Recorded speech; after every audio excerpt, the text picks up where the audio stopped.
భావిస్తున్నాం. మీడియా మిత్రులందరికీ నమస్కారం.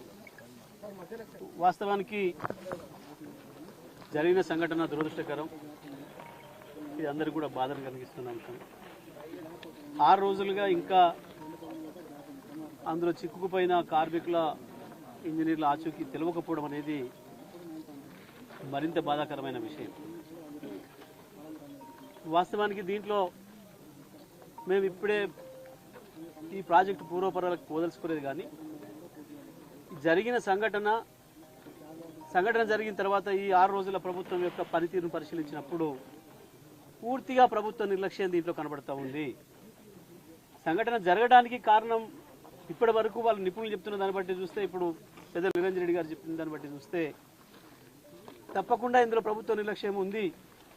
ఎటువంటి అనుమతులు తీసుకోకుండా, ఎటువంటి పరిశీలనలు జరపకుండా అంత లోతులో తవ్వుతున్నప్పుడు దానికి కావాల్సిన జియాలజికల్ సర్వేస్ కానీ, ఇంకా ఇతర నిపుణుల సర్వేస్ కానీ, వాళ్ళకి సంబంధించిన అనుమతులు కానీ ఏవి తీసుకోలేదు. ఊరికినే గుడ్డిగా తవ్వుకుంటూ పోయినారు. ఎవరి ఒత్తిడి వల్లనో ఇది జరిగింది, ఇది సాధారణంగా జరిగే పని కాదు, ఇది ఎవరో ఒకరి ఒత్తిడి వల్ల జరిగింది అనేది అక్కడ వాళ్ళు మాట్లాడుతున్న దాన్ని బట్టి మనకు అర్థమవుతున్న విషయం. రెండవది, సంఘటన జరిగిన మరుక్షణం ఏ పద్ధతిలో స్పందించాలనో ప్రభుత్వం అట్లా స్పందించినట్టుగా కనబడతలేదు. ఇప్పుడు మేము హరీష్ రావు గారు మేమందరం వెళ్ళినప్పుడు అక్కడ ఉన్న చాలా మందితోని ఇంతసేపు మాట్లాడడం జరిగింది. హరీష్ రావు గారు ప్రతి ఒక్కరితో కూడా ఇంటరాక్ట్ అయినారు. అందులో పనిచేస్తున్న అన్ని రకాల కార్మికులు, ఇంజనీర్లు, వెల్డర్లు, ఫిటర్లు అందరితో కూడా రకరకాలుగా అందరితో కూడా మాట్లాడి చూసినారు. 6 రోజులుగా ఏం పని జరిగింది అంటే, మంత్రులు వచ్చిండ్రు, అక్కడ పోజులు ఇచ్చిపోయినరు, ఉత్తానే లోబడిపోయినట్టు డ్రామాలాడిపోయినరు తప్ప ఒక్క పైసా పని జరగలేదు. ఈ రోజు మాత్రమే కేవలం ఒక తట్టెడి మట్టి లోపటి నుంచి బయటికి తీసుకొచ్చిండ్రు. ఈ రోజు మాత్రమే. ఈ పని మరుక్షణమే మొదలు కావాలి. కూలిన వాటి కింద ఉన్నారా, వాళ్ళు కూలిన వాటికి అవతలు ఉన్నారా, వాళ్ళు మనం రక్షించుకోవాలంటే దానికి తాపత్రయపడే వాళ్ళు చేసే పని వెంటనే డెబ్రీస్ని బయటికి తీసుకురావాల్సిన పని. కానీ ఇవాళ 6వ రోజు తర్వాత ఎవరో పాపం ఇంజనీర్లు వచ్చి చెప్పిన తర్వాత ఇవాళ వచ్చిందట ఆలోచన. అది కూడా ఉదయం నుంచి మొదలు పెడితే ఇప్పటి వరకు, ఇప్పుడు మేము అక్కడ ఉన్నంత సేపటికి దాదాపు 3:30-4 కావస్తుంటే కేవలం ఒక్క లారీలో కొద్దిగంత తీసుకొచ్చి ఆడ పోసిండ్రు.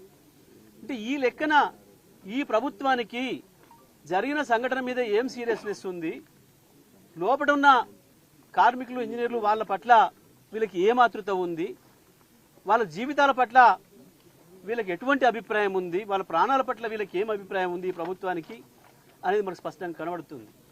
ముఖ్యమంత్రి సొంత జిల్లా ఇంతవరకు పత్తా లేడు. కేవలం ఎన్నికల పర్యటనలు, వాళ్ళ బిగ్ బ్రదర్ని కలుసుకోవడానికి, బడేబాయిని కలుసుకోవడానికి సమయం ఉంది, కానీ ఇక్కడికి వచ్చిపోవడానికి కానీ, ఇక్కడ ఏం జరుగుతుంది తెలుసుకోవడానికి కానీ, ఇక్కడ ఒక 8 మంది ప్రాణాలు ఎక్కడున్నాయో తెలియకుండా ఉందన్న పరిస్థితి కానీ లేదు. మంత్రులు గాల్లో తిరుగుతున్నారు, గాల్లో మాట్లాడుతున్నారు, గాలి మాటలు మాట్లాడుతున్నారు తప్ప ఒక్కడంటే ఒక్కడు కూడా బాధ్యతాయుతంగా మాట్లాడిన వాడు కూడా లేడు. ఈ ఘటనకు పూర్తి బాధ్యత రాష్ట్ర ప్రభుత్వానిదే. ఈ గత 6 రోజులుగా జరుగుతున్న నిర్లక్ష్యానికి కూడా కారణం ఈ ప్రభుత్వానిదే. మేము దీన్ని తీవ్రంగా ఖండిస్తున్నాం. బీఆర్ఎస్ పార్టీగా మేము గత 6 రోజులుగా సమయం పాటించి ఉన్నాం. మేము అక్కడికి వెళ్తే అక్కడ ఏమన్నా ఇబ్బంది జరుగుతుందని చెప్పి అంటారేమో, వీళ్ళు మేము చేసే పనులకు ఆటంకాలు జరుగుతాయని అంటారేమో అని చెప్పి హరీష్ రావు గారు కావచ్చు, కేటీఆర్ గారు కావచ్చు, కేసీఆర్ గారి ఆదేశాల మేరకు మీరు ఉండండి, తొందరపడి మనం పోయే పని లేదు, ప్రభుత్వాన్ని చేయనియండి అని చెప్పి చూస్తే 6 రోజులు చూసినా కూడా ఇవాళ ఒక్క నిమిషం ఒక పని కూడా జరగలేదు. మేము తప్పకుండా దీన్ని చూడాలని ఈరోజు రావడం జరిగింది. జరిగిన సంఘటన పట్ల రాష్ట్ర ప్రభుత్వం యొక్క స్పందన సరిగ్గా లేదు అనేది ఇవాళ మా అభిప్రాయంగా మేము తెలియజేస్తా ఉన్నాం. అందరికీ నమస్కారం. మీరందరూ కూడా చూశారు ఉదయం నుంచి గత